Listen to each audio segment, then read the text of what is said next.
Hello guys, ഇന്ന് ഉണ്ടാക്കാൻ പോകുന്നത് ചില്ലി ഗോപിയാണ്. നമുക്ക് ആദ്യം എന്തൊക്കെ സാധനങ്ങൾ വേണം നോക്കാം. അരിഞ്ഞു വെക്കേണ്ട സാധനങ്ങളാണ് ഞാൻ ആദ്യം പറയുന്നത്.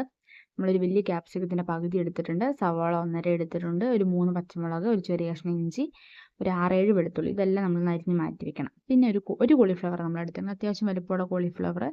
നമ്മൾ തണ്ടുകളായിട്ട് ചെറുതായിട്ട് ഒടിച്ചിട്ട് ചൂടുവെള്ളത്തിൽ ഉപ്പും മഞ്ഞൾപ്പൊടി ഇട്ട് ഒന്ന് ചൂടാക്കി എടുത്തിട്ടുണ്ട്. വേവിക്കുകയല്ല, ജസ്റ്റ് ഒന്ന് ചൂടുവെള്ളത്തിൽ ഇട്ടെടുത്തിട്ടുണ്ട്. പിന്നെ ഒരു 1/4 കപ്പ് മൈദയ്ക്കകത്തോട്ട് നമ്മൾ 3 സ്പൂണ് കോൺഫ്ലവർ പൊടി നമ്മളിട്ട്, കാശ്മീരി മുളക് പൊടി ഒരു സ്പൂൺ ഇട്ടാൽ മതിയായിരിക്കും, ചെറിയൊരു സ്പൂൺ ഇട്ടാൽ മതി. പിന്നെ കുറച്ച് ഉപ്പ്,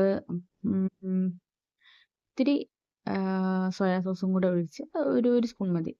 ഇത്തിരി വെള്ളവും കൂടെ ഒഴിച്ച് അതൊന്ന് കോട്ടിങ്ങിനായിട്ട് നമ്മളൊന്ന് കലക്കി അതിനുള്ള മാവൊന്ന് തയ്യാറാക്കി നമ്മൾ ആദ്യം വെക്കുകയാണ്. ഒത്തിരി വെള്ളമായി പോകരുത്, കാരണം നമുക്ക് ആ കോളിഫ്ലവർ ഇതിനകത്ത് മുക്കി വെക്കാനുള്ളതാണ്. അപ്പോൾ ആ ഒരു കൺസിസ്റ്റൻസിയിൽ വേണം നമ്മളിത് ഉണ്ടാക്കിയെടുക്കാനായിട്ട്. അതിനുശേഷം നമ്മൾ നേരത്തെ നമ്മൾ ചൂടുവെള്ളത്തിൽ വെച്ച കോളിഫ്ലവർ ഉണ്ടല്ലോ, അത് നമ്മൾ ഈ മാവിനകത്തോട്ടിട്ട് നന്നായിട്ടൊന്ന് മിക്സപ്പ് ചെയ്ത് എടുത്ത് വെക്കാം. നമ്മൾ ഫ്രിഡ്ജിൽ ഒരു 10 മിനിറ്റ് വെച്ചാൽ അത്രയും നല്ലതായിരിക്കും, കാരണം നമുക്ക് ആ മാവൊക്കെ ഒന്ന് നന്നായിട്ട് പിടിച്ച് വരാനായിട്ട് നല്ലതായിരിക്കും. അതിനുശേഷം നമ്മൾ ഒരു പാനിൽ ഒരു 10 മിനിറ്റ് കഴിഞ്ഞിട്ട് എണ്ണ ഒന്ന് ചൂടായി വരുമ്പോഴത്തേനും ഈ കോളിഫ്ലവർ ഇട്ട് കൊടുക്കാം. പക്ഷെ കോളിഫ്ലവർ ഇടുമ്പോഴത്തേനും ഒത്തിരി ഒരുമിച്ചിട്ട് വറക്കാൻ നോക്കരുത്, കാരണം ഇത് ഒട്ടിപ്പിടിച്ച് പോകും. അതുകൊണ്ട് അകത്തി വേണം നമ്മളിത് പാനിലേക്ക് ഇടാൻ വേണ്ടിയിട്ട്. ഒന്നൊരു ബ്രൗൺ കളറായിട്ട് വരുമ്പോഴത്തേനും നമുക്കത് എടുത്തിട്ട് അടുത്തത് ഇടാം. അങ്ങനെ ചെയ്യാം. മൊത്തം വറുത്തെടുത്ത് മാറ്റി വയ്ക്കുക. അതിനുശേഷം നമുക്ക് ഇതുണ്ടാക്കുന്ന പരിപാടി തുടങ്ങാം. അത് വേറൊരു പാനിൽ, അതിൽ ഈ പാനായാലും മതി, എണ്ണ ഉണ്ടെങ്കിൽ അത് കുഴപ്പമില്ല. ജസ്റ്റ് എണ്ണ ചൂടാക്കി അതിലേക്ക്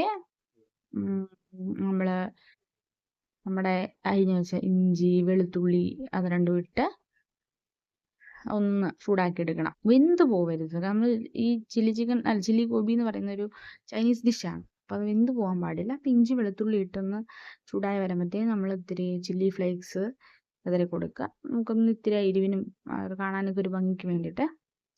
അതിനുശേഷം നമ്മൾ ഇത്തിരി സോയാ സോസ്, ടൊമാറ്റോ സോസ് ഒക്കെ നമ്മൾ ഒരു 1-2 സ്പൂൺ വീതം ചേർത്ത് കൊടുക്കണം.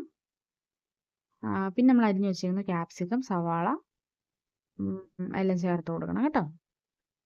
നമുക്ക് വെന്ത് പോകരുത്, അതായത് ആ പച്ച ചുവയൊന്ന് മാത്രം മാറിയാൽ മതി, വെന്ത് പോകാനേ പാടില്ല.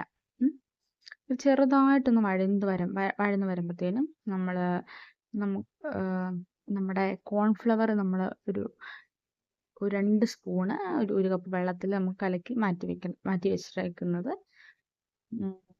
നമ്മൾ ഇതിനകത്തോട്ട് ആഡ് ചെയ്യുകയാണ്. നമുക്കത് കുറുകി കിട്ടാൻ വേണ്ടിയിട്ടാണ്. നമ്മൾ കടയിൽ നിന്നൊക്കെ ചില്ലി ഗോപിയൊക്കെ മേടിക്കുമ്പോൾ നമുക്കറിയാമല്ലോ, ഒരു ഇത്തിരി കുഴമ്പ് പരുവത്തിലല്ലേ, നമുക്ക് അതുപോലെ കിട്ടാൻ വേണ്ടിയിട്ടാണേ. അപ്പോൾ നമ്മളത് ആ വെള്ളവും ഇതിനകത്തോട്ട് മൊത്തത്തിലൊന്ന് ആഡ് ചെയ്യുക. അതിനുശേഷം നമ്മൾ നേരത്തെ വറുത്ത് മാറ്റി വെച്ചിരിക്കുന്ന കോളിഫ്ലവർ അതും ആഡ് ചെയ്യുക. ഇപ്പം നമുക്ക് കുറേ ചാറ് നന്നായിട്ട് വേണമെന്നുള്ളവരാണെങ്കിൽ ആ കോൺഫ്ലവർ വെള്ളം ഉണ്ടല്ലോ, ഇപ്പോൾ കാണിക്കുന്നുണ്ടല്ലോ, അത് കുറച്ചും കൂടെ നല്ലോണം വെള്ളം ആഡ് ചെയ്തെടുത്താൽ മതി. നമുക്ക് ലാസ്റ്റായിട്ട് സ്പ്രിംഗ് ഓണിയൻ ഉണ്ടെങ്കിൽ ജസ്റ്റ് ഒന്ന് ചെറുതായിട്ട് അരിഞ്ഞതും കൂടെ ആഡ് ചെയ്താൽ ടേസ്റ്റ് കൂടും.